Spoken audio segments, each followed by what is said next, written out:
ولو أنا كتبنا عليهم أن اقتلوا أنفسكم أو اخرجوا من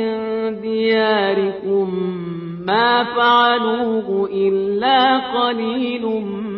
منهم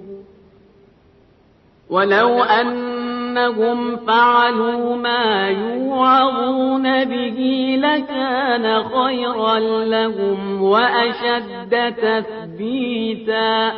وإذا لآتيناهم من لدنا أجرا عظيما ولهديناهم صراطا مستقيما ومن يطع الله والرسول فأولئك مع الذين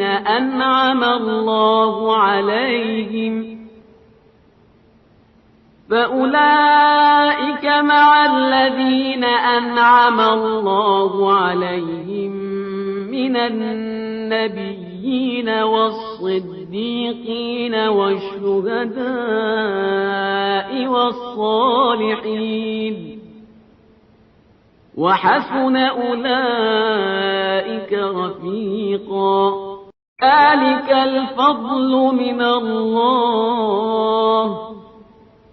وكفى بالله عليما يا أيها الذين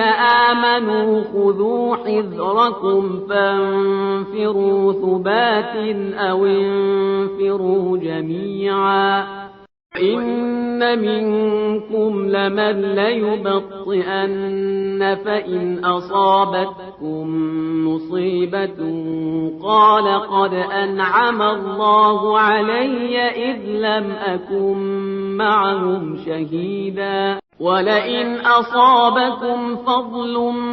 من الله ليقولن كأن لم تكن بينكم وبينه مودة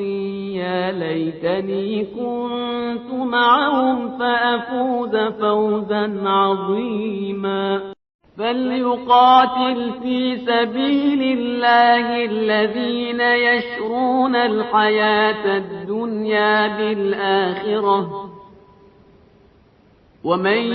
يقاتل في سبيل الله فيقتل أو يغلب فسوف نؤتيه أجرا عظيما